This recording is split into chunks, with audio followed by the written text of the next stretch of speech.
અત્યાર સુધી પોપટ, વાંદરા અને કાચબા ઘરે રાખતા હતા, એને આપણે પાળી શકતા હતા. પણ અત્યારે જ 15 દિવસ થયા એ કાયદો ચેન્જ થયો છે.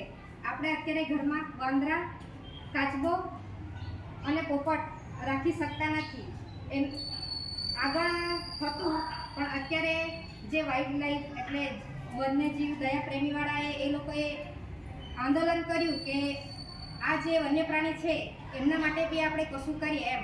એટલે સરકારે એમને મંજૂરી આપી છે અત્યારે. એટલા હાલમાં અત્યારે જોઈએ તો 5 એ તમે પોપટ છે, વાંદરો છે અને કાચબો એ તમે ઘરમાં રાખી શકો તો એના માટે 6 લાખ રૂપિયા સુધીનો દંડ સરકારે અમલ કર્યો છે.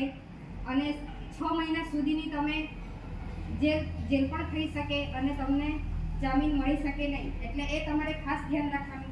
તમે જો ઘરે એ વસ્તુ 3 વસ્તુ જો તમે રાખ્યું હોય તો ખરેખર તમે તમારા બાપુજીને, મમ્મી પપ્પાને, આજુબાજુમાં તમે કહો કે વન વિભાગ